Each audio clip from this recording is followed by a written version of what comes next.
Buenas noches, licenciado. Noches, Lick. Buenas noches. Buenas noches.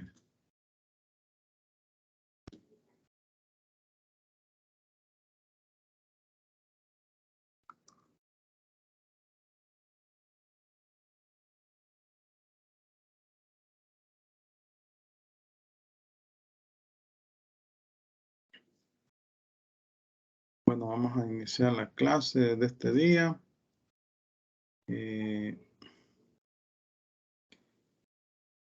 Vamos a hablar de un tema que ya platicamos algo sobre ese tema, que es la interpretación de los contratos. Solo quedan esta clase y las 2 de la próxima semana, 3 clases. Y las siguientes 2 clases las van a dar ustedes en las exposiciones. Yo les voy a subir la guía para... Van a pasar a exponer los trabajos que han entregado en 15 minutos. 15 minutos van a exponer el trabajo y esa va a ser la nota formativa de la quinta unidad, el 40%. Entonces, van a subir la presentación, ¿verdad? Yo les voy a habilitar ahí una pestañita para que suban la presentación en el aula virtual y les voy a mandar la rúbrica. Pero ustedes ya saben que ya habíamos acordado eso, o sea, es parte de... Porque como hoy no aceptan nota al 100%, entonces están exigiendo que siempre se deje un trabajo que valga el 40%. Entonces, ya les dejé el trabajo que vale 40% y la defensa va a valer 40%. Y así vamos a hacer. El examen, pues la mayoría ha salido bien. Casi todos han salido bien. Y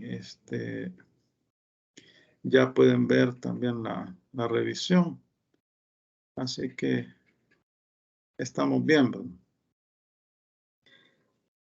Bueno, entonces, hoy vamos a hablar de este temita de la interpretación de contratos y la próxima semana vamos a hablar de la nulidad de los contratos para concluir esta temática. Y luego van a pasar a exponer ustedes y ya básicamente se termina el ciclo porque ya siguen las evaluaciones. Así que vamos a iniciar la clase de este día. Pues este tema ya están familiarizados ustedes con el mismo, incluso hay un grupo que lo va a exponer, ¿verdad? No sé si tienen alguna consulta sobre el parcial y todo, o sobre el trabajo. La cuestión es la siguiente, que si alguien va a hacer examen diferido, que me diga, que me mande un mensajito, que me diga, porque en este grupo precisamente he tenido que, ahí de última hora me sale gente que cuando yo estoy calificando, porque cuando uno sube la nota, ahí le aparece un listado de alumnos y uno comienza a colocar la nota que está en el aula virtual, ¿no? Ahí en el aula virtual está la fórmula 40, 60. Ahí en el aula virtual están todos, ¿no? Pero yo cuando comienzo a pasar la nota, hay gente que no me sale, ¿no? Entonces lo que hago yo es mandarle un mensajito. Pero se ha dado el caso aquí en este grupo, no solo en este último parcial que tuvimos, sino que en la anterior, desde que yo estoy haciendo parcial, que hay gente que no me sale. Y después ya cuando ya ha vencido todos los plazos porque aquí en esta universidad dan un plazo para subir las notas. Una vez que se vence ese plazo, ya no se puede subir nota. ya aunque uno quiera, no se puede, ¿va? Y dan un plazo para el diferido. Si uno no hace el diferido en ese plazo, ya no se puede hacer diferido. Y dan un plazo para subir las notas y para subir las notas de actividades. Entonces, eso está en la calendarización del ciclo. Entonces, ustedes deben de estar pendientes de eso, porque se ha dado el caso que algún estudiante, mire, ¿cuándo va a ser el diferido? Y ya pasaron todos los plazos.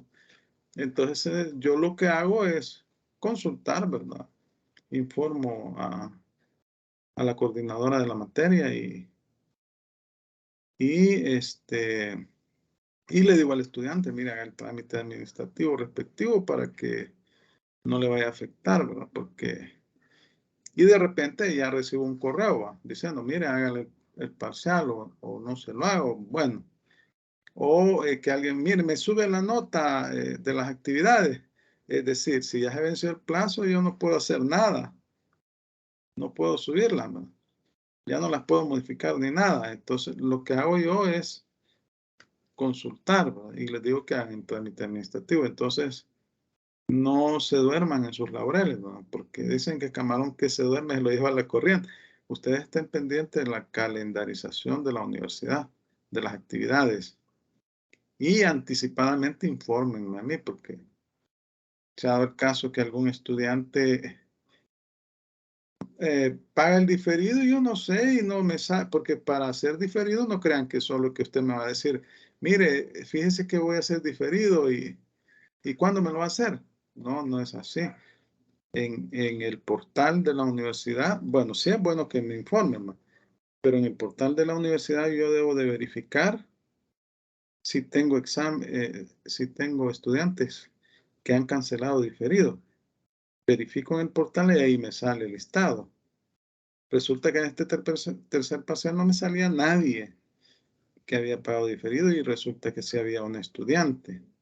Por lo que le recomendé es que hiciera fuera a la universidad, pues y lo que hice yo, informar, mire, fíjese que un estudiante, doy los datos y el nombre, ¿va? Y el estudiante tiene que demostrarlo. Y después me mandan a mí indicaciones.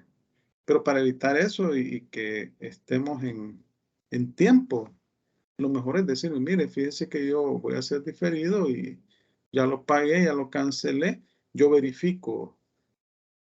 Por ejemplo, en este momento he verificado, quizás porque todavía están en periodo de exámenes. No me sale ningún estudiante diferido en este momento de esta materia. Hoy mismo verifiqué, no me sale nadie. Supongo que cuando terminen las evaluaciones van a salir, ¿no? Así que les doy esa recomendación porque eh, si no, yo no puedo hacer nada ya cuando me piden cosas ya fuera de plazo. Porque sí, la universidad es bien ordenada y ese sistema, cuando usted sube las notas, ya no puede volver a subir. Cuando ya se venció el plazo, no puede por nada de este mundo. Tiene que pedir autorización. Bueno, tienen que autorizar al estudiante.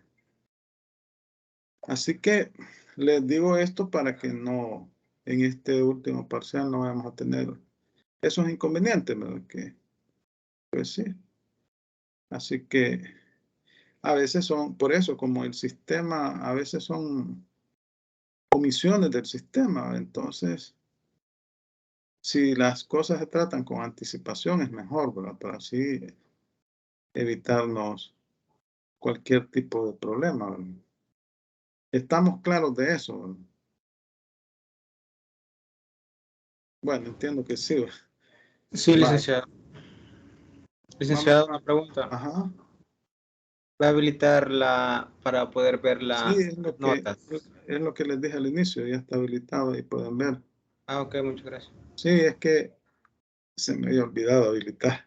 Lo que pasa es que como ustedes a nosotros nos dicen que son 4 horas que se debe habilitar, ¿verdad? Y como es de 6:40, 7, 8, 9, 10:40, a esa hora estoy dormido ya. Ya digo yo, el siguiente día y se me olvida. Así que lo mejor es que alguien me recuerde, mire, habilite. Pero ya está habilitado, ya pueden ver. Por eso les digo que han salido bien. Vaya, entonces vamos a iniciar.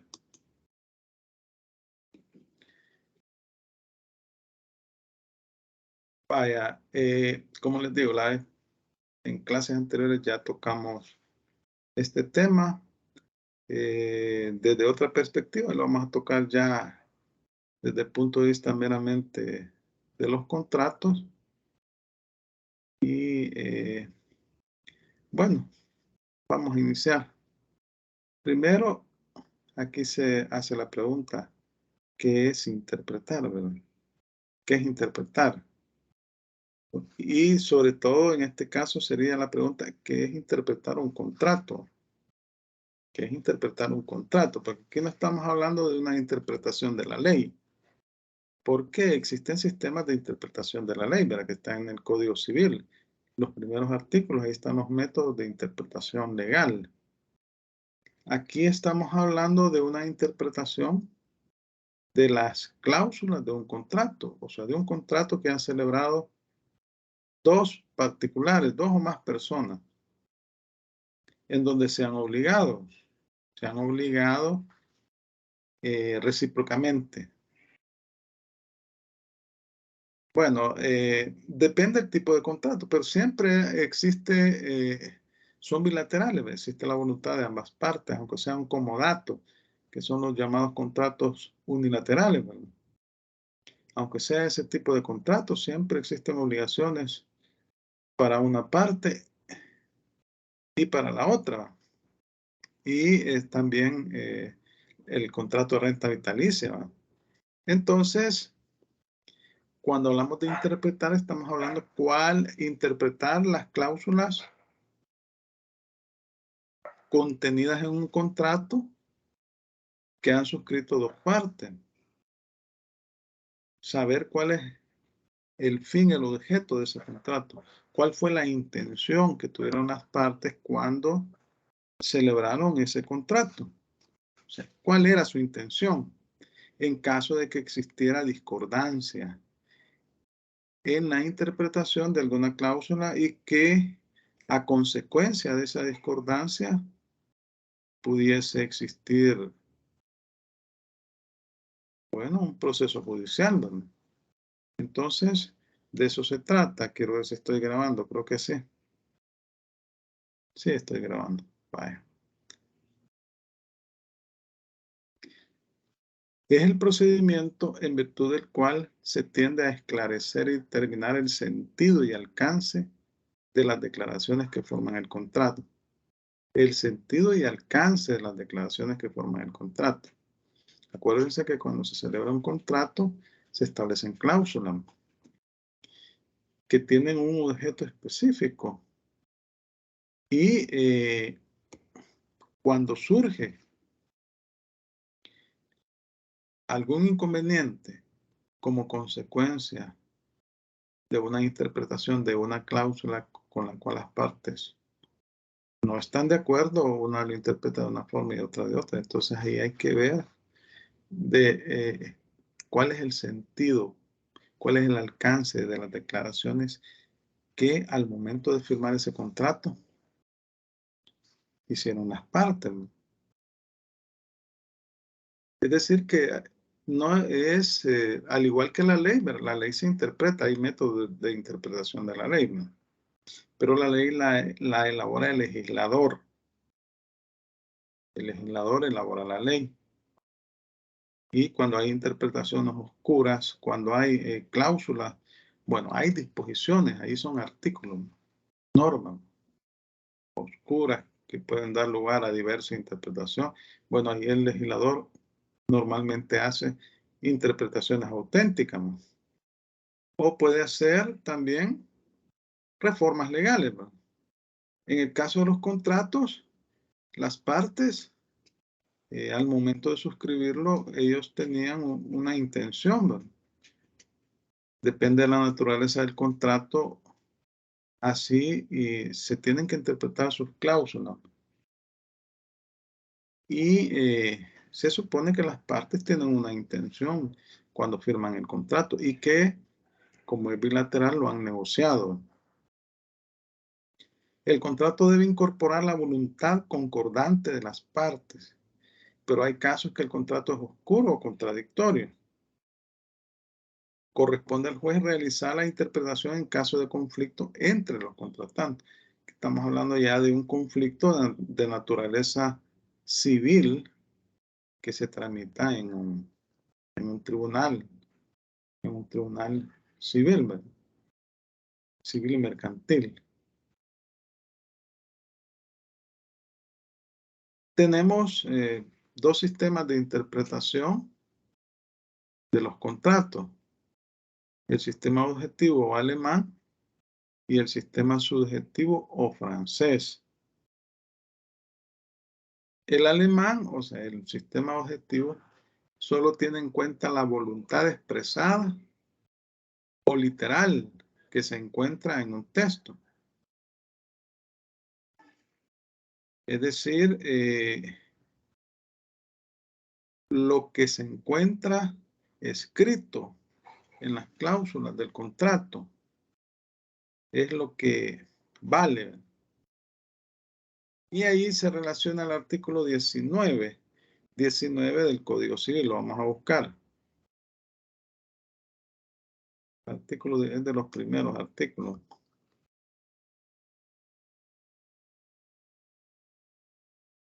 Que es un método de interpretación también de la ley, ¿verdad?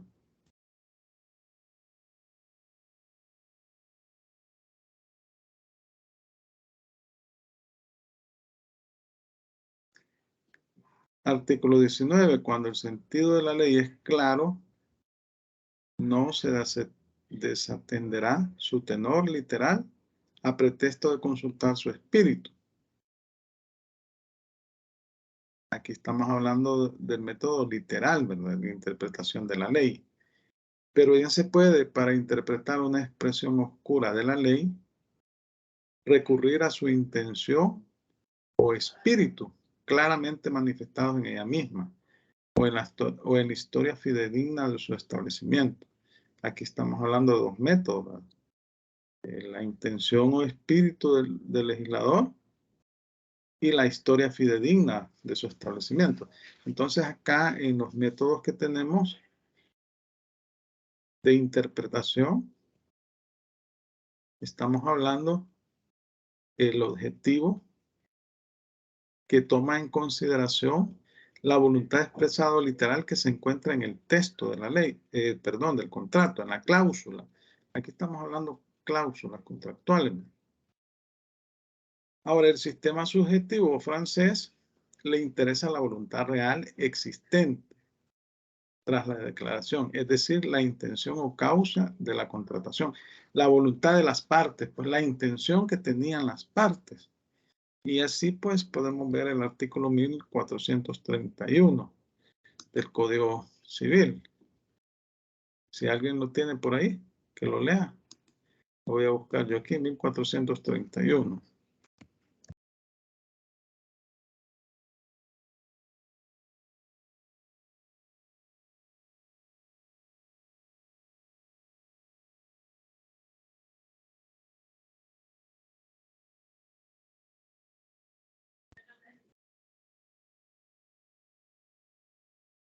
Bueno, aquí lo tengo. Artículo 1431. Conocida claramente la intención de los contratantes, debe estarse a ella más que a lo literal de las palabras. Conocida claramente la intención de los contratantes, debe estarse a ella más que a lo literal de las palabras. Eso es lo que establece el método subjetivo. Entonces, el objetivo hace referencia a lo literal de las cláusulas. El subjetivo hace referencia a la intención de las partes, ¿no? Contratantes. Así lo establece el artículo 1431 del Código Civil. Y bueno, aquí se enumeran una serie de reglas que están establecidas del artículo 1431 al 1437 del Código Civil. Bueno, ahí comienza, aquí. Del 1431, título 13 de la interpretación de los contratos, y comienza a partir del 1431 hasta el 1437.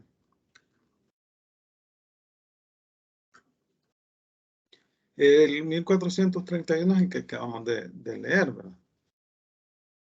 La intención de los contratantes.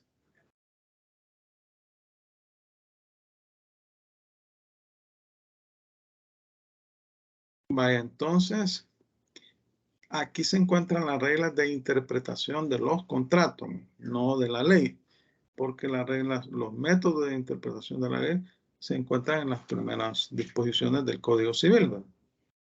Y hay una gran diferencia, como les decía, entre lo que es la ley y un contrato, porque la ley la realiza el legislador.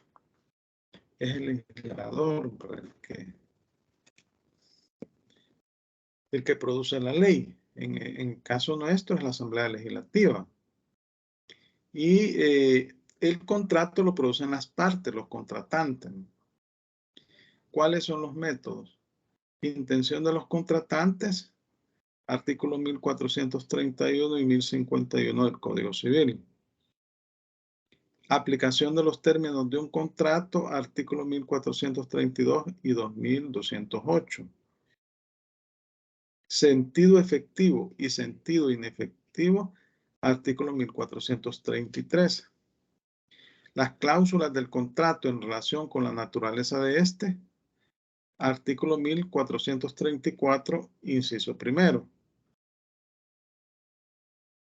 Las cláusulas de uso común se presumen aunque no se expresen, artículo 1434, inciso segundo, y 1315 del Código Civil. Interpretación armónica de las cláusulas, artículo 1435, inciso primero. Analogía, artículo 1435, inciso segundo y 22, inciso segundo del Código Civil. Cuando digo IES, se relaciona. Sé que el que establece el método es el 1435, inciso segundo, en relación con el 22, inciso segundo. Interpretación por la aplicación práctica de las cláusulas, artículo 1435, último inciso. Interpretación de los ejemplos, artículo 1436 del Código Civil. Interpretación de las cláusulas ambiguas, artículo 1437. Entonces estamos hablando de 10 métodos o 10 reglas, ¿no? Son reglas, así como las reglas de prelación. La prelación son reglas de carácter general que establece el código. Pues acá estamos estableciendo reglas de carácter general para interpretar los contratos que se encuentran regulados en el Código Civil, ¿verdad? Entonces tenemos aquí los 10 métodos o las 10 reglas de interpretación. La primera regla está contenida en el artículo 1431, la intención de los contratantes. Conocida claramente la intención de los contratantes, debe estarse a ella más que a lo literal de las palabras.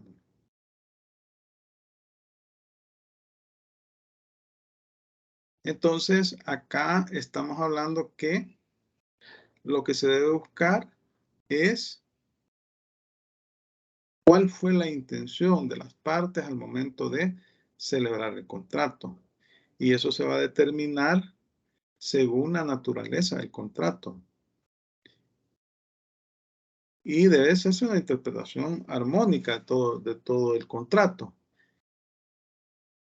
Y entonces, como aquí estamos hablando que los contratos se celebran de manera autónoma por las partes, sin ningún tipo de vicio del consentimiento, salvo que se pruebe lo contrario. Y entonces aquí hablamos del principio de autonomía de la voluntad. No hace sino confirmar el principio de autonomía de la voluntad que acepta nuestro legislador. Y ella es diametralmente opuesta a la regla enunciada con respecto a la interpretación de la ley. Sí, ¿verdad? Ya vimos, ¿verdad? Lo que está en el artículo 19. Porque para interpretar la ley se está más a lo literal de las palabras que al espíritu del legislador. Bueno, es que en realidad es un método de interpretación de la ley, pero también otro método es la intención del legislador, otro método es el método histórico.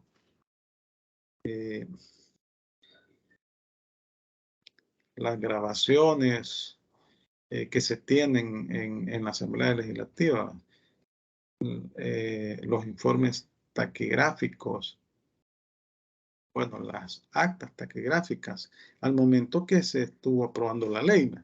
Vaya, entonces acá estamos hablando que rige el principio de autonomía de la voluntad cuando las partes se obligan y celebran un contrato. Entonces, el objetivo de este método es descubrir cuál es la intención que han tenido las partes al momento de celebrar el contrato. Bueno, ¿y a quién le corresponde hacer esa interpretación? Al juez, ¿verdad? En un proceso judicial. Entonces, existe una gran diferencia entre un método de interpretación de la ley y un método de interpretación de un contrato. ¿Por qué? Porque en el caso de la ley, como decimos, es creada o producida por el legislador, por la Asamblea Legislativa en nuestro país, ¿verdad? Y se rige por el procedimiento que está establecido en la Constitución y en el reglamento interior de la Asamblea Legislativa. Entonces, ahí el legislador hace el procedimiento de formación de ley.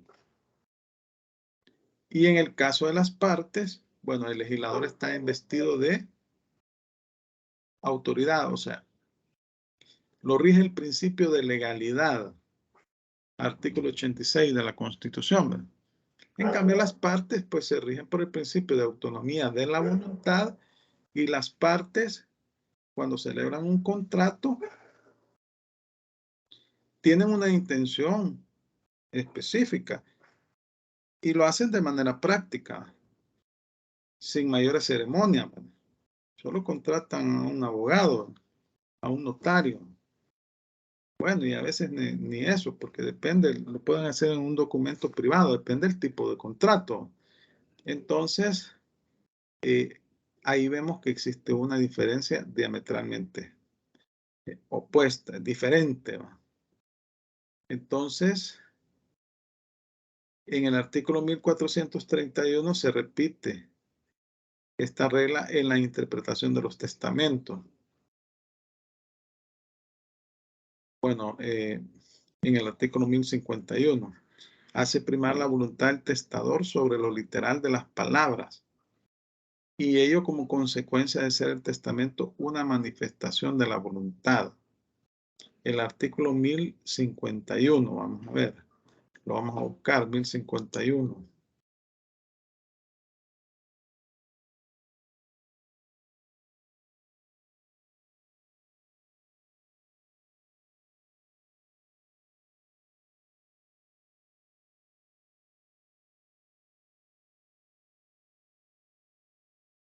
Artículo 1051. Sobre las reglas dadas en este título acerca de la inteligencia y efecto de las disposiciones testamentarias, prevalecerá la voluntad del testador claramente manifestada, con tal que no se oponga a los requisitos o prohibiciones legales. Para conocer la voluntad del testador se estará más a la sustancia de las disposiciones que a las palabras que se haya servido. En el artículo 22 de la Constitución se establece o se dispone que va a haber libre testamentificación, pues, libre testamentificación, algo así dice la disposición. Entonces, y que las personas pueden disponer de sus bienes en la forma que lo consideren conveniente. Entonces, estamos hablando aquí que el testamento es la última voluntad de las partes. Perdón, el testamento es la última voluntad del causante. Y entonces, esta regla es aplicable también en el caso del testamento. La intención de los contratantes es la primera regla. Entonces, en esta primera regla, como decíamos, lo que prevalece es la intención que tuvieron los contratantes al momento de celebrar el contrato, más que lo literal de las cláusulas.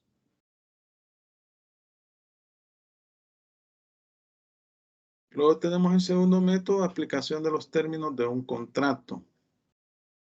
Es el artículo 1432.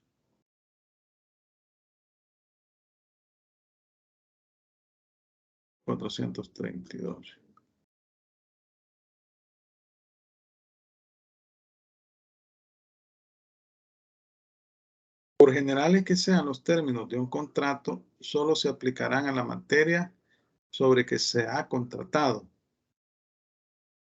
Por generales que sean los términos de un contrato, solo se aplicarán a la materia sobre que se ha contratado.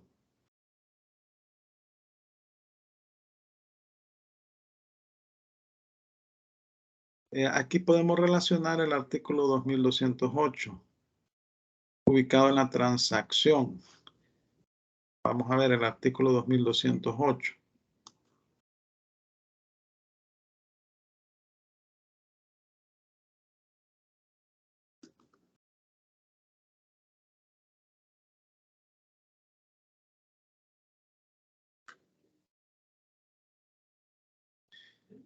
Artículo 2208. Si la transacción recae sobre uno o más objetos específicos, la renuncia general de todo derecho, acción o pretensión deberá solo entenderse de los derechos, acciones o pretensiones relativas al objeto u objetos sobre que se transige. Entonces, acá lo que está estableciendo la disposición es que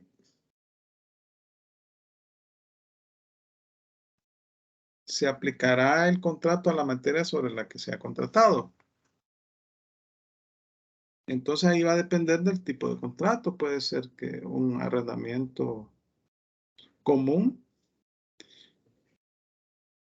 un arrendamiento financiero, un contrato de compraventa. Aquí se pone un ejemplo. Si un agricultor vende a un comerciante su cosecha de maíz, por muy general que sea la forma de interpretar el contrato, no podrá decirse que en este se vendió la cosecha de frijoles. Es un ejemplo, así bien. Entonces, este es la segunda regla. Aplicación de los términos de un contrato. Por generales que sean los términos de un contrato, solo se aplicarán a la materia sobre la que se ha contratado. En un contrato de suministro de bienes muebles, ¿no? Por ejemplo, de equipo de oficina. Entonces, estamos hablando que la materia sobre la que se ha contratado son bienes muebles, equipos de oficina. Y solo a eso se va a aplicar si se quiere hacer una interpretación del contrato. Se va a aplicar a la materia que ha sido objeto del contrato. Luego tenemos el sentido efectivo y sentido inefectivo. Sentido efectivo y sentido inefectivo. Es el tercer método. Acá. Sí, bueno.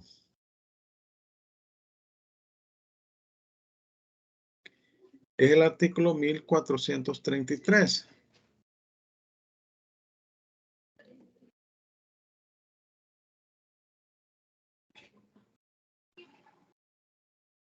Vamos a buscar por aquí. Artículo 1433. El sentido en que una cláusula pueda producir algún efecto deberá preferirse a aquel en que no sea capaz de producir efecto alguno. Así está establecida esta regla. El sentido en que una cláusula puede producir algún efecto deberá preferirse a aquel en que no sea capaz de producir efecto alguno. Si el objeto de la celebración de un contrato es que produzca efecto entre las partes, ¿no? Si existe una cláusula escrita que no tiene mayor relevancia, que no produce ningún efecto jurídico, no. Debe de buscarse la interpretación o deben de buscarse aquellas cláusulas que sí puedan producir un efecto jurídico en ese contrato. Y aquí se pone a manera de ejemplo. Se trata de una cláusula de un contrato interpretada en forma A, no tiene alcance. Interpretada en forma B, lo tiene. El legislador dice que debe preferirse la interpretación en la forma B, porque supone que si hay una cláusula en el contrato es porque los contratantes desean que produzca su efecto. Y lógico es entonces interpretarla en el sentido que produzca efecto. Pues si ese es el objetivo de celebrar un contrato, la producción de efectos jurídicos entre las partes, ¿no? Pero a veces hay cláusulas que no tienen mayor relevancia o que al momento de interpretar la cláusula, si dependiendo del tipo de sentido que se le dé, pueda producir algún efecto o no. Pero cada cláusula que tienen los contratos tienen una razón de ser y se deben de interpretar de forma armónica.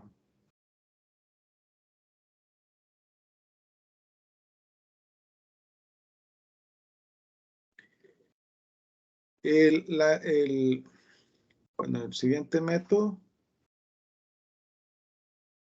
4, las cláusulas del contrato en relación con la naturaleza de este. Y está regulado en el artículo 1434. Artículo 1434. En aquellos casos en que no apareciera voluntad contraria, deberá estarse a la interpretación que mejor cuadre con la naturaleza del contrato. Las cláusulas de uso común se presumen aunque no se expresen. Bueno, 1434, el inciso primero. En aquellos casos en que no apareciera voluntad contraria, deberá estarse a la interpretación que mejor cuadre con la naturaleza del contrato. Entonces, aquí estamos hablando que cuando hablamos de la naturaleza del contrato va a depender del tipo de contrato que estemos celebrando. Y con base a eso vamos a hacer la interpretación. Si es una compraventa, vamos a encuadrar las cláusulas. Si es una compraventa de un inmueble, las vamos a encuadrar en la naturaleza de ese contrato al momento de interpretarlo. De acuerdo con dicha disposición, salvo que aparezca la intención contraria, las cláusulas del contrato deben de interpretarse de acuerdo con la naturaleza de este. Se trata de una cláusula de la convención cuyos términos son susceptibles de dos o más sentidos y que en cualquiera de ellos pueden producir algún efecto. Tal cláusula deberá ser interpretada en aquel de los sentidos de que es susceptible que mejor cuadre, o sea que convenga a más a la naturaleza del contrato. O sea que la interpretación se debe hacer en razón del tipo de contrato que se está celebrando y en concordancia con su naturaleza. No es lo mismo interpretar una cláusula de una compra-venta que una cláusula de un arrendamiento o de un comodato. Entonces, debemos de buscar para interpretar un contrato cuál es su naturaleza. Y ahí vamos a ver las características del tipo de contrato. Y así vamos a ir interpretando cada una de sus cláusulas.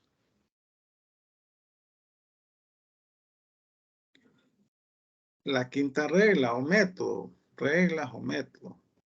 Las cláusulas de uso común se presumen aunque no se expresen. Y ahí vamos al mismo artículo, pero el inciso segundo. Las cláusulas de uso común se presumen, aunque no se expresen. Aquí se pone un ejemplo. La cláusula según la cual el vendedor responde el saneamiento al comprador es una cláusula de uso común de la naturaleza del contrato. Y ella se presume aunque no se exprese. Veamos el artículo 1627. A ver si alguien lo quiere leer. El 1627.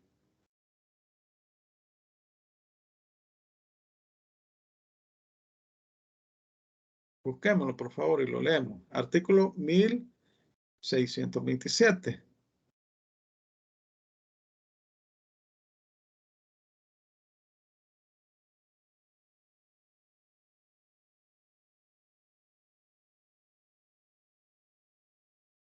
A ver quién lo lee.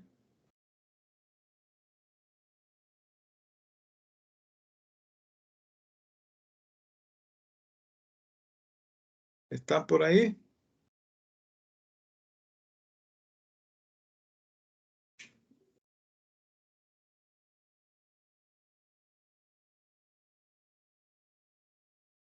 Solo han dejado encendida la computadora, quizás. Hola, Hola.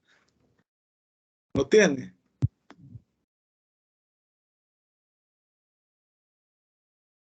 El 1627. las artículos 1627. Las obligaciones del vendedor se reducen en general a dos: la entrega o tradición en el saneamiento de las cosas vendidas, de la cosa vendida. La tradición se sujetará a las reglas dadas en el título del libro segundo. Vaya, entonces el vendedor responde de el saneamiento. ¿Y qué es eso del saneamiento? Ajá, ¿qué será?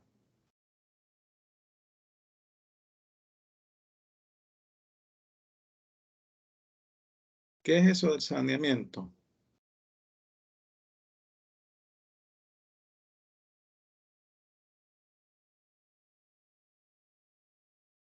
Ya les olvidó.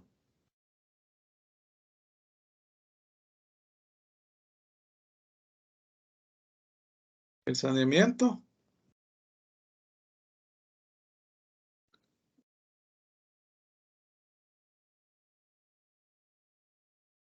A ver.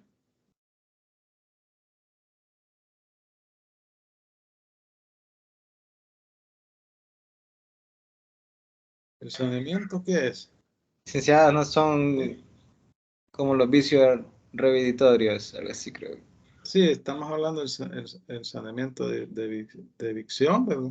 Y los vicios reveditorios, ¿verdad?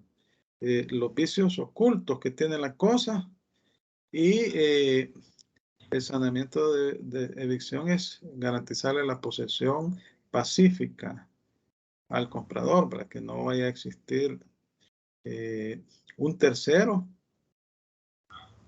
que diga que la cosa, que es el dueño de la cosa y que inicie una acción, ¿verdad? O que está hipotecada la cosa y se hace efectiva la hipoteca. Entonces, acá la regla establece que las cláusulas de uso común se presumen aunque no se expresen, ¿no? Y en el caso de una compraventa, es una cláusula de uso común la obligación del vendedor de responder del saneamiento de la cosa al comprador. es de la naturaleza de ese contrato. Y entonces, aunque no esté escrita en alguna cláusula del contrato, sí está establecida en la ley y es obligación del vendedor responder por el saneamiento de la cosa vendida al comprador. La regla 6, interpretación armónica de las cláusulas. Está establecida en el artículo 1435, inciso primero. Y aquí lo tenemos. 1435. Las cláusulas de un contrato se interpretarán unas por otras, dándose a cada una el sentido que mejor convenga al contrato en su totalidad. Las cláusulas de un contrato se interpretarán unas por otras, dándose a cada una el sentido que mejor convenga al contrato en su totalidad.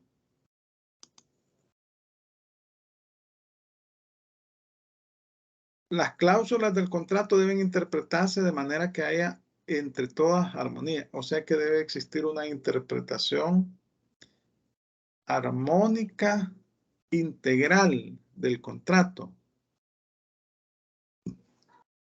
Es decir, que no debe ser interpretaciones en forma individualizada o independiente de cada cláusula, sino que si se va a interpretar una cláusula, debe tomarse en cuenta las demás cláusulas que pueda contener el contrato, según sea su naturaleza, o sea, en forma armónica, en forma integral, para encontrar el sentido del mismo.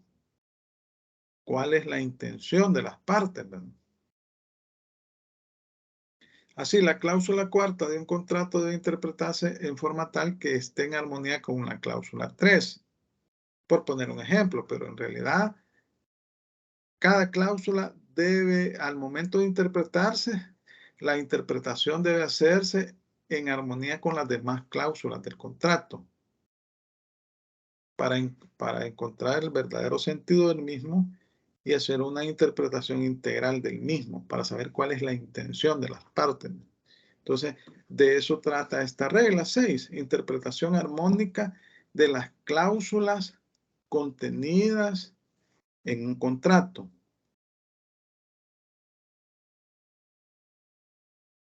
Luego tenemos la séptima regla, que es la analogía. Es el inciso segundo del mismo artículo, del 1435.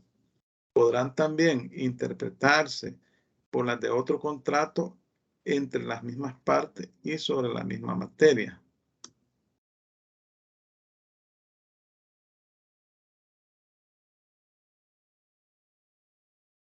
Podrán también interpretarse por las de otro contrato entre las mismas partes y sobre la misma materia.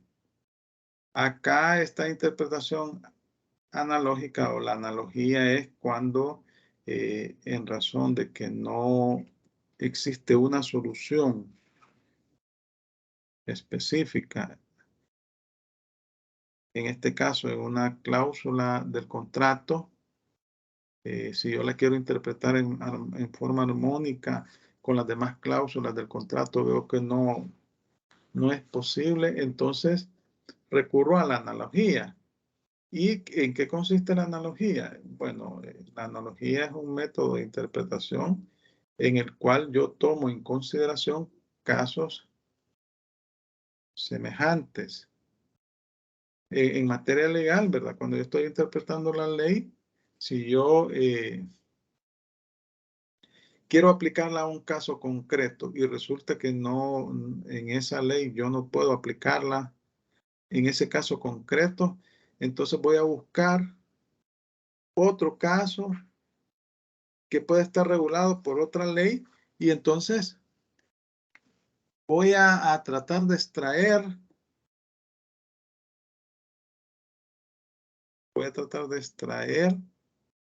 esa regulación para aplicarla al caso concreto o esa disposición para aplicarla al caso concreto. Eso es la analogía. En materia penal está prohibida la analogía. En derecho administrativo también está prohibida. Pero acá, como método de interpretación es válido siempre y cuando sea un contrato de la misma naturaleza, ¿verdad? Es decir, que sean contratos que tengan cierta similitud, ¿no? Porque de lo contrario no, ¿verdad? No va a aplicar una cláusula de un contrato de comodato a un contrato de compraventa. Es, no sé, o una renta vitalicia y una compraventa. Por ejemplo, un productor de madera vende comúnmente madera a un aserradero y en un contrato no se estipuló la forma de pagar el precio. Entonces, para interpretar la forma en que se ha de pagar, se recurre a otros contratos anteriores celebrados entre ambas partes.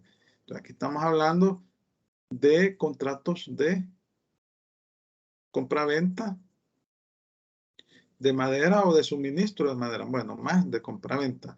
Y se les olvidó poner el precio, que es bien difícil que pase, pero aquí solo es manera de ejemplificativa, porque ya en la práctica se dan casos más complicados. Entonces, se recurre a otros contratos celebrados por las mismas partes anteriormente, en donde se establecieron las reglas para fijar el precio. Aquí estamos hablando de manera teórica, ¿verdad? En un caso, pero ya en la práctica, pues, de esta manera tendremos que resolverla. Con otros casos similares al caso que estamos tratando de resolver, o otros contratos similares o que puedan ser aplicables al contrato que estamos interpretando. Entonces, así es como se aplica esta regla de la analogía. Cuando aplicamos otras disposiciones de otro contrato, en razón de que en el contrato que estamos interpretando no ha sido posible entender determinada cláusula, darle solución al momento de interpretar. Entonces vamos a acudir a cláusulas de contratos anteriores de similar naturaleza que han celebrado las partes.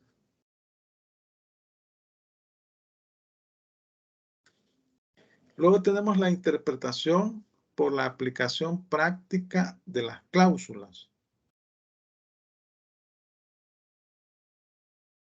El artículo 1435 en su inciso tercero, o por la aplicación práctica que hayan hecho de ellas ambas partes, o en una de las partes con aprobación de la otra.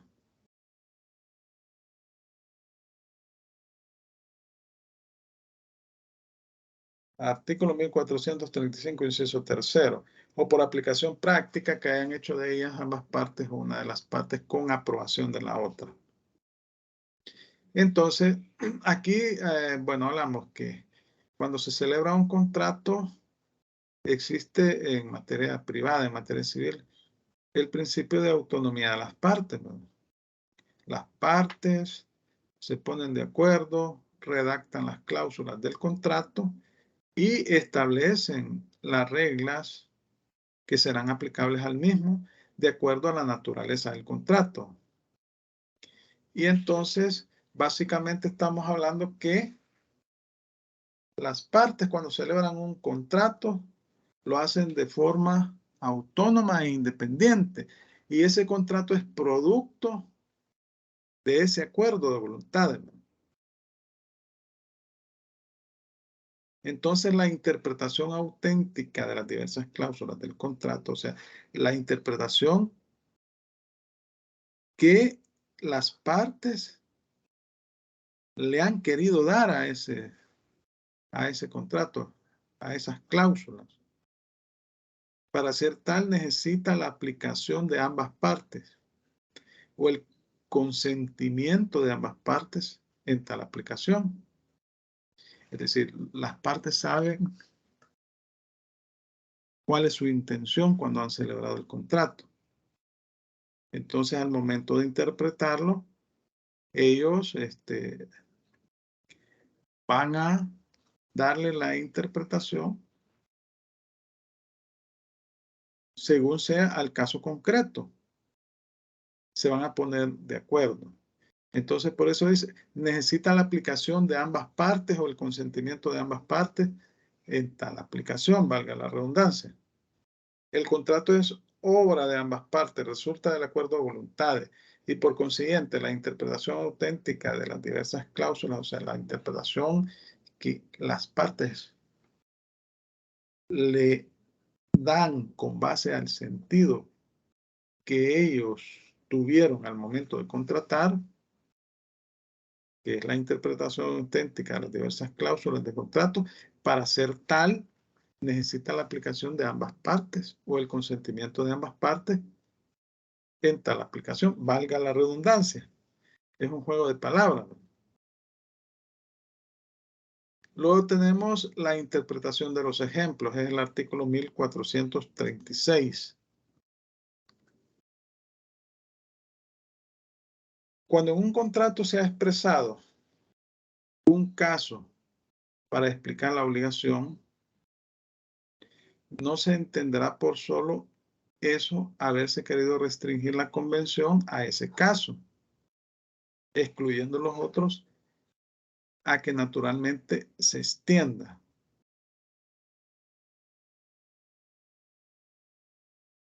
Si para evitar la duda de que el contrato comprenda o no un caso determinado, o para dar una explicación de la obligación, se enuncia dicho caso, no se entiende que por este solo hecho hayan querido las partes restringir la extensión que la convención debe tener por derecho común.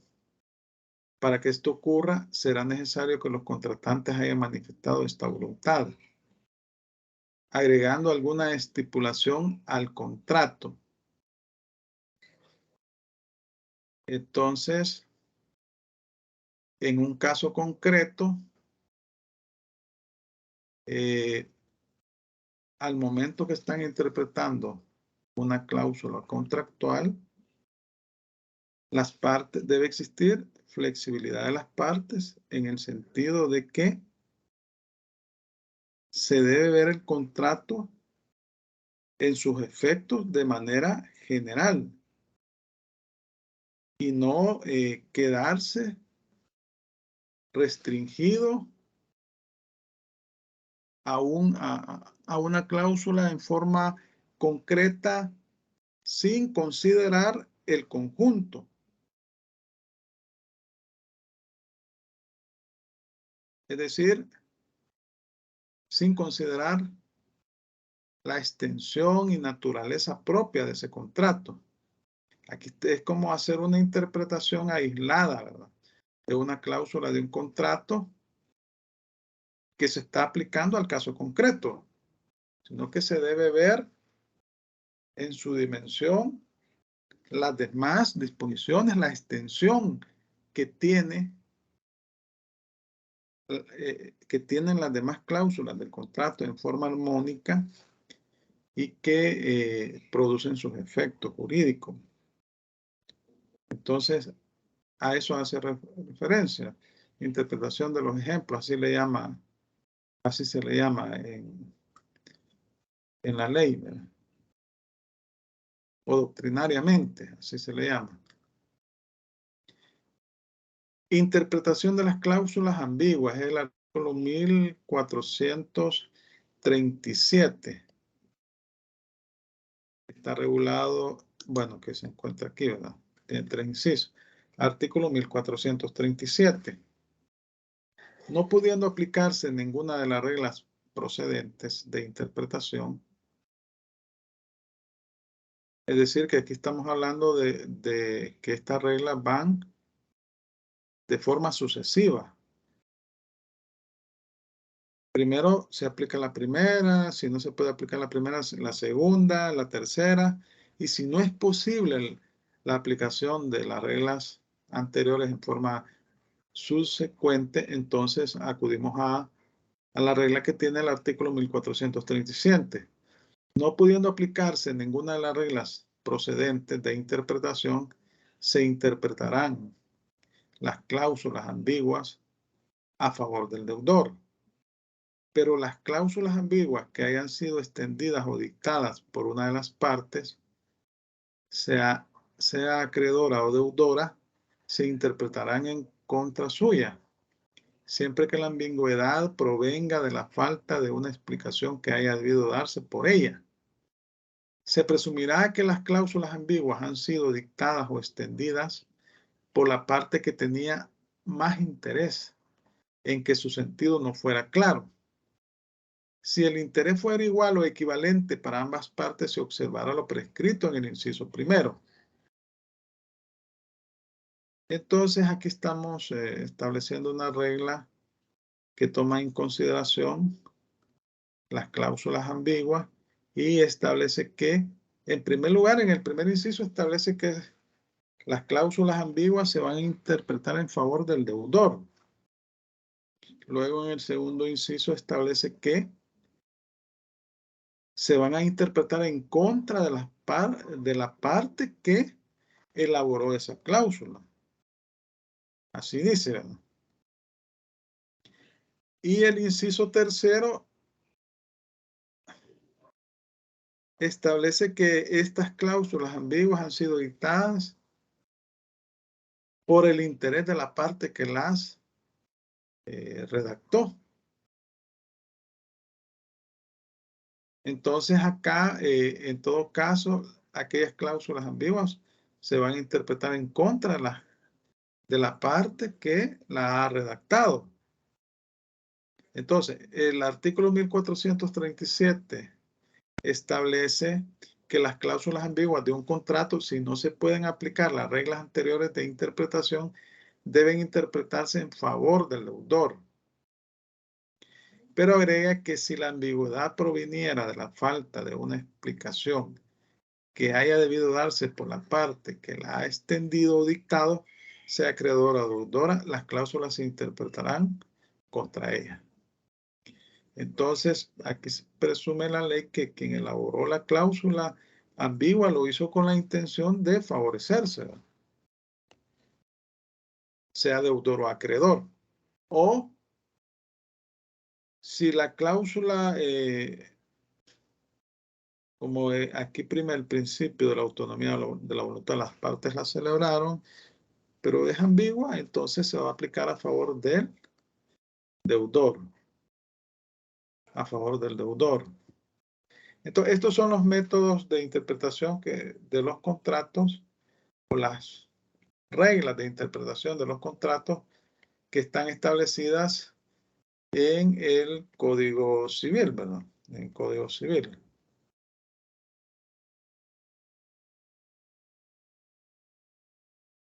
Del artículo 1431 al 1437.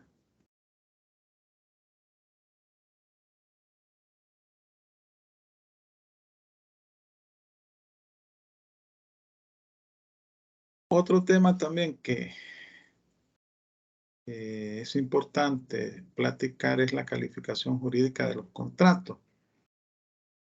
Y este está relacionado, al igual que las reglas de interpretación, ¿verdad? Está más relacionado con la naturaleza jurídica del contrato. Y entonces, la calificación jurídica de los contratos es la determinación de la naturaleza jurídica del contrato. La operación de incluirlo, atendiendo a su contenido en una de las categorías contractuales establecidas por la legislación, con los efectos específicos que son propios de cada tipo de contrato, de acuerdo con las disposiciones legales pertinentes. En el Código Civil se establecen los contratos nominados, ¿verdad? Y cada contrato establece la regla, ¿verdad? Establece la normativa. Si es comodato, si es compraventa, si es el caso bueno, tenemos arrendamiento alquiler, ¿verdad? Un alquiler, Entonces, depende de la naturaleza del contrato. Entonces, así va. Bueno, vamos a hacer la calificación jurídica, independientemente del nombre que le puedan poner las partes, porque a veces las partes, y fíjense que esta regla es bastante, o esta calificación jurídica de los contratos es bien aplicable en materia de derecho tributario, porque dependiendo, no importa cuál sea el nombre que las partes le puedan poner a un contrato, al momento de determinar cuál es su naturaleza jurídica, vamos a acudir a la regulación establecida, en este caso en el Código Civil, para determinar cuál es el tipo de contrato. ¿A cuál tipo se adecua? Entonces, ahí vamos, esa va a ser la determinación de la naturaleza jurídica del instrumento o de la convención. Entonces, no es fundamental ni decisivo el nombre que las partes le den al contrato. La calificación se hace atendiendo a la voluntad real de las partes, tal como se desprende de la interpretación de las cláusulas que estipulan en los contratos. Entonces, a veces las partes celebran convenciones, contratos, y puede suceder que le den un nombre a conveniencia, ¿verdad? O para evadir alguna responsabilidad, pero para establecer la verdadera naturaleza o la determinación de la verdadera naturaleza, la calificación jurídica de ese contrato, vamos a acudir a la legislación, al Código Civil, y ahí vamos a determinar cuál es el tipo de contrato de la lectura de las cláusulas que se encuentran reguladas en el mismo. Ahora bien, hay contratos innominados también. Los nominados son los que se regulan en el Código Civil, en el Código de Comercio, en la legislación, ¿verdad? Los innominados no están regulados en forma concreta, pero resulta que se le aplican las reglas generales que son aplicables a cualquier tipo de contrato. Y ahí es donde se da el mayor problema. La calificación y denominación hecha por las partes no determina el carácter de la convención, ya que los contratos son lo que la ley quiere que sean, atendidas las cláusulas y estipulaciones en ellos contenidas, sin que en nada influya el nombre que las partes le dan. Entonces, aquí vamos a buscar el tipo de contrato que se encuentra regulado en la ley, y si son contratos innominados, vamos a aplicar las reglas generales aplicables a los contratos para determinar la calificación jurídica de los contratos, independientemente del nombre que le den, y ahí vamos a establecer cuál es su calificación jurídica, cuál es la naturaleza de ese contrato. Las lagunas de contrato. Bueno, una laguna legal es cuando la ley, se encuentra un vacío en la ley, ¿verdad? Un vacío legal, que normalmente son aprovechados por las partes, ¿verdad? Un vacío legal se requiere la aplicación al momento de interpretar, ¿verdad? Se tiene que hacer una interpretación con otro tipo de normativa que pueda ser aplicable o semejante, ¿verdad? Entonces, la laguna equivale a un vacío del derecho, es una carencia normativa, es una situación que no se encuentra regulada, pero hay que darle solución, ¿verdad?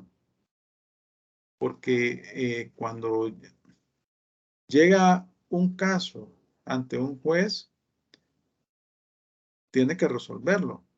No va a decir, mire, tiene una laguna de ley, hay que esperar una reforma legal. No, tiene que resolver.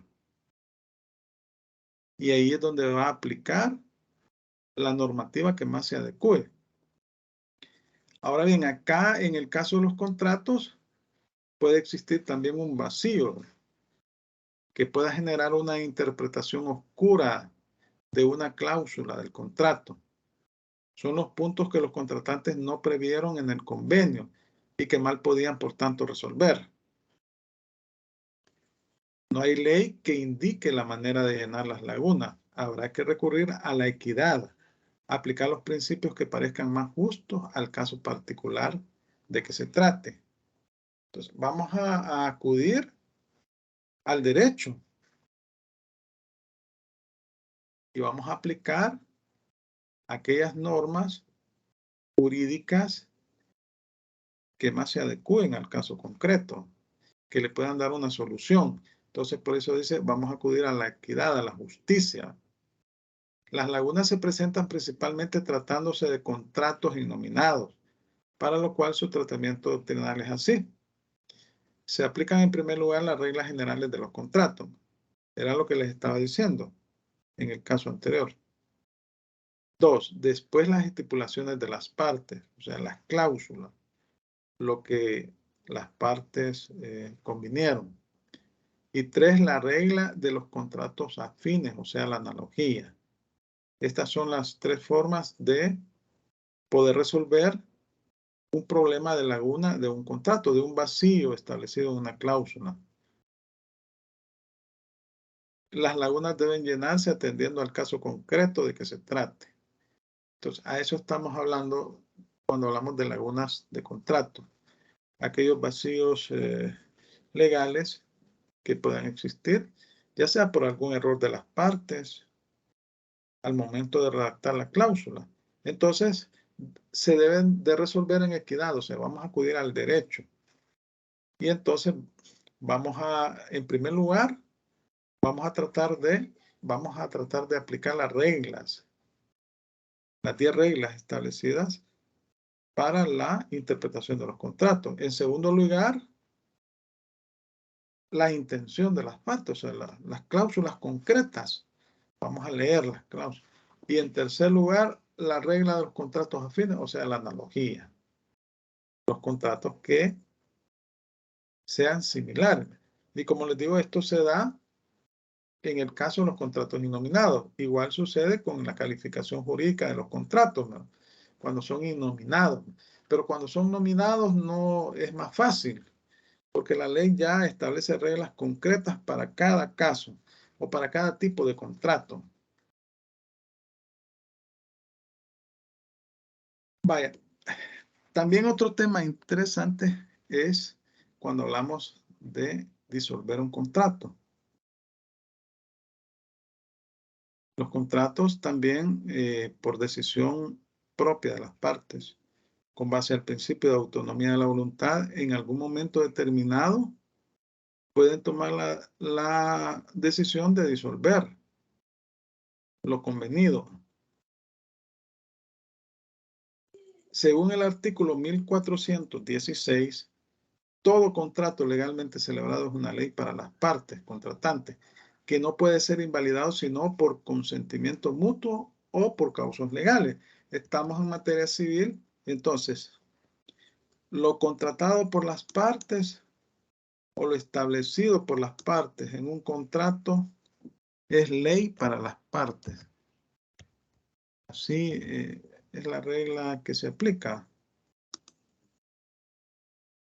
Todo contrato legalmente celebrado, artículo 1416, todo contrato legalmente celebrado es obligatorio para los contratantes y solo cesan sus efectos entre las partes por el consentimiento mutuo de estas o por causas legales.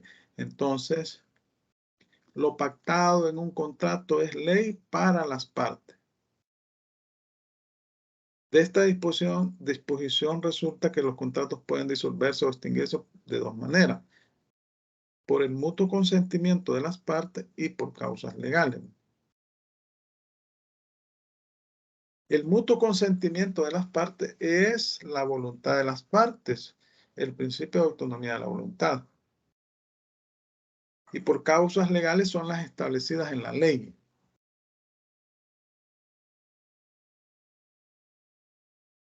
Pues cuando hay mutuo consentimiento, pues no hay ningún problema.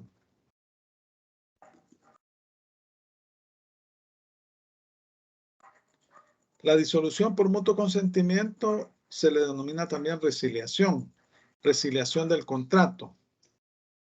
Si la voluntad de las partes creó el contrato, esa misma voluntad puede dejarlo sin efecto. Por eso, una de las maneras de extinguir los contratos es el mutuo consentimiento de las partes. Libre, sin ningún vicio. Para ello deben de concurrir todas aquellas personas que celebraron el contrato. Pues es sabido que por regla general en derecho las cosas se deshacen de la misma manera que se hacen. Todos los contratantes que celebraron el contrato y se obligaron pueden también en otro acto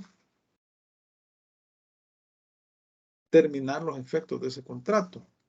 Este modo de disolver los contratos se conoce como resiliación, que se define como el acto.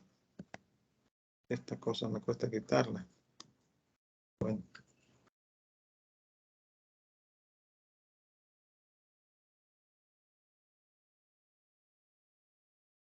Este modo de disolver los contratos se conoce como resiliación, que se define como el acto por el cual las partes deshacen un contrato que han celebrado, o como la destrucción de un contrato por el mutuo consentimiento de las partes. Cuando un contrato es dejado sin efecto por este medio, se dice que el contrato ha sido resiliado. Cuando hay mutuo consentimiento de las partes. No deben confundirse la resiliación con la resolución ni con la rescisión. La resolución es el efecto que produce el evento de una condición resolutoria tácita, artículo 1360. Lo vamos a ver acá. 1360.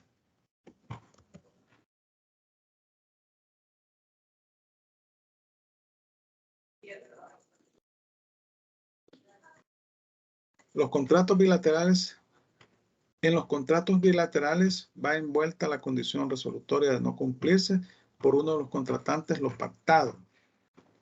Pero en tal caso podrá el otro contratante pedir a su arbitrio o la resolución o el cumplimiento del contrato con indemnización de perjuicio en uno u otro caso. Entonces, cuando hablamos de resolución, las partes han establecido en el contrato que en caso de incumplimiento por una de ellas, de una de las cláusulas del contrato, el contrato se resolverá. O sea, se va y la parte que incumplió deberá de pagar la indemnización por daños y perjuicios. La resolución, no sé por qué. La resolución es el efecto que produce el evento de una condición resolutoria tácita. Está establecida en el contrato que en caso de que se dé tal acontecimiento, el contrato se va a resolver, ¿no? La rescisión es la anulación de un contrato que adolece de un vicio de nulidad relativa. Aquí estamos hablando de una nulidad, ¿no? Que lo vamos a ver en la próxima semana, las nulidades de los contratos. ¿Cuáles son los efectos de la resiliación? Produce únicamente efectos para el futuro, o sea, no se aplica en forma retroactiva. No afecta al pasado y los efectos ya producidos por el contrato no pueden ser alterados ni modificados por las partes.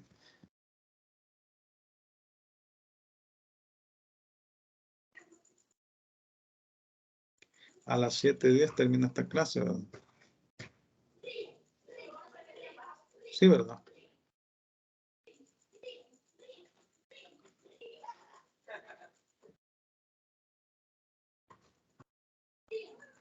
¿7:10 termina la clase, verdad?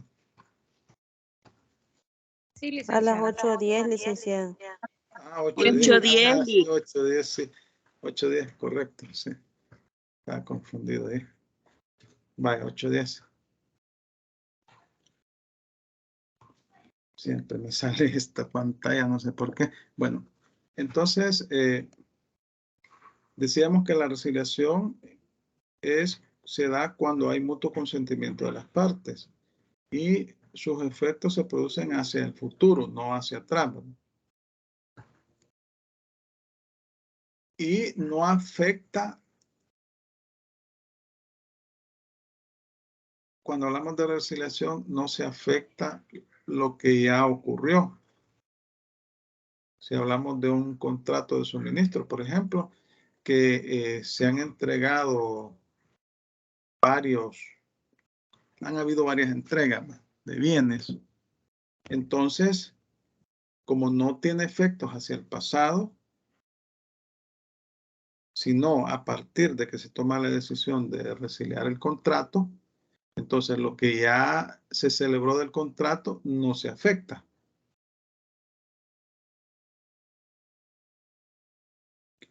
A eso se refiere la resiliación, ¿verdad? Entonces, no se puede modificar lo que ya ocurrió. Eso no puede ser modificado porque sus efectos se proyectan hacia el futuro, a partir de la decisión hacia el futuro y no hacia atrás.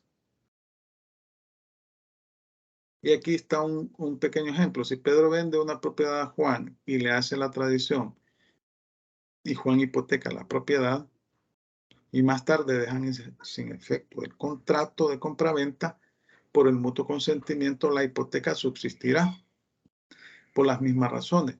Si en virtud del contrato resiliado se había transferido el dominio de las cosas, sería necesario hacer una nueva tradición para que el dominio vuelva al primitivo dueño.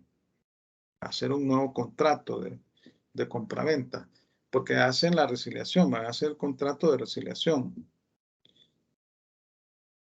Pero al mismo tiempo hay que hacer un contrato de compraventa porque aquí estamos hablando para que el bien vuelva al anterior dueño. Porque aquí hubo un traspaso de propiedad, ¿verdad? Hubo una tradición para poder dejar sin efecto también lo que es, en este caso, la hipoteca. Debe hacerse otro contrato para dejar sin efecto la hipoteca. El efecto de la resiliación diríamos que se trata de otro contrato en sentido inverso del anterior. Y si se trata de una compraventa, en caso de nuevo contrato habrá que hacer una nueva tradición para que el dominio vuelva a las manos del primitivo vendedor. Que aquí estamos hablando de que hay que hacer también una cancelación de hipoteca, ¿no? Aquí tenemos diferencias entre la resiliación, resolución y rescisión. 8.3, ya. Vaya, vamos a ir más rápido para terminar este tema. Diferencia entre la resiliación, resolución y rescisión. Diferencia en cuanto a las causas que la generan. Se diferencia en que la resiliación no es producida por una causa legal, sino por la voluntad de las partes. Mientras que la resolución y la rescisión hay una causa legal de disolución de los contratos. Además, la resiliación de un contrato supone su validez. Y si se deja sin efecto es porque así lo han querido las partes, sin que el contrato esté afectado por ninguna condición resolutoria ni por ningún vicio de nulidad. Dos, diferencias en cuanto a sus efectos. Se diferencian en cuanto a sus efectos en que la resolución y la rescisión operan retroactivamente, en forma que todos los efectos que el contrato haya producido caducan y se extinguen, mientras que la resiliación no opera nunca con efectos retroactivos. Resiliación es por mutua voluntad de las partes, ¿no? Resolución es por disposición legal, y igual el caso de la rescisión. La rescisión es porque existe un vicio de nulidad. Entonces, cuando hay resolución y rescisión, se toma como que el contrato nunca existió. En cambio, en el caso de la resiliación, existió un mutuo consentimiento de las partes, ¿no? Pero sus efectos se proyectan hacia el futuro, ¿no?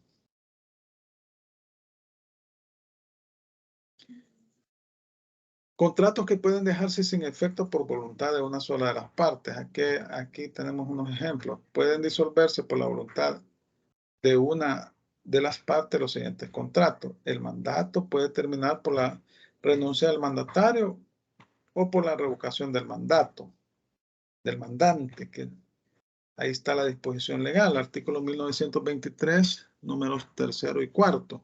El arrendamiento de cosas que no tenga un plazo determinado y el arrendamiento de servicios y materiales pueden terminar por el desahucio, artículos 1743, 1744 y 1797. El desahucio es cuando se toma la decisión de desalojar a una persona por incumplimiento del contrato, en el caso del arrendamiento. La donación entre vivos puede terminar por la revocación del donante por causa de ingratitud. Artículo 1299. ¿Cuáles son las causas legales de resolución de un contrato? De disolución de los contratos. La resolución, que es la terminación, la nulidad y rescisión, la muerte, renuncia y plazo extintivo. La resolución es el efecto, bueno, ya lo vimos, ¿verdad? Aquí está establecida en la ley. Es el efecto producido por el evento de la condición resolutoria y especialmente por el evento de la condición resolutoria tácita del artículo 1360, ya lo leímos, ¿verdad? Acá está establecido en la ley y en el contrato se establece en la cláusula respectiva el motivo de resolución del mismo. La causa de la resolución es el evento de la condición resolutoria, el efecto de la destrucción del contrato para el futuro y para el pasado. En los contratos de tracto sucesivo, la resolución toma el nombre de terminación. Contratos de tracto sucesivo son aquellos que imponen a las partes prestaciones sucesivas y repetidas y que no se pueden cumplir sino mediante el transcurso del tiempo. Estos no pueden ser resueltos porque no es posible borrar en el pasado los efectos ya producidos. Son contratos que se dan prestaciones sucesivas y repetidas en el tiempo, ya sean mensual, semanal, etc. Vaya, esta ya es la última lámina. Muerte y plazo extintivo. La muerte de una de las partes en algunos tipos de contratos es causal de extinción del mismo. Por ejemplo, en el caso del mandato. Y también es causa legal de extinción de los contratos la llegada del plazo o término extintivo. Si se establece un plazo para la finalización del contrato, a la llegada del plazo finaliza sus efectos. Y ahí estamos hablando de un ejemplo del arrendamiento y el comodato, que se fijan para un plazo determinado y una vez cumplido el plazo, este tipo de contrato finaliza sus efectos. Bueno, este temita tenemos que platicarlo este día. La próxima semana vamos a hablar de las nulidades de los contratos, siguiendo con la temática de los contratos, ¿verdad? Y bueno, si no tienen consultas o comentarios, hoy han estado bien apagados ustedes, ni siquiera me han querido ayudar a leer. Quizás porque como la clase es bien noche, ¿verdad? Y vienen de trabajar y todo eso. Vaya, entonces, estamos a 1 minuto de que finalice la clase. No sé si tienen... Licenciado, tengo una consulta. Ajá. Buenas noches. ¿Cuándo inician las exposiciones para la 5ª evaluación? Vaya, mire, las exposiciones van a iniciar la próxima semana. Voy a dar 2 clases, martes y jueves. La siguiente semana van a pasar a exponer ustedes, ¿verdad? Van a hacer 2 sesiones, 5 grupos, así como hemos hecho, 5 grupos en cada. Yo les voy a subir el fin de semana la guía para que pero ya estamos de acuerdo, o sea, lo que van a pasar a exponer ustedes es el trabajo que me han entregado. Lo que pasa es que tenemos que sacar el 40% para la 5ª unidad.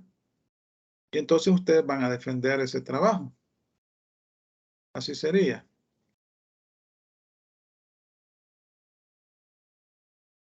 Bueno, Entonces, hemos concluido.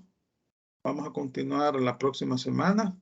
Ustedes ya vayan preparando las exposiciones. Yo les voy a poner la pestañita para que suban las diapositivas. Y bueno, pasen feliz noche, pasen un feliz fin de semana. Ya pueden ver las notas, me imagino que ya las vieron. La gran mayoría de ustedes ha salido re bien. Así que no nos podemos quejar, ¿verdad? Han salido bien. Entonces, gracias por su atención. Feliz fin de semana. Cuídense. Feliz noche, Lick. Gracias, igual. Buenas noches, Lick. Gracias, gracias.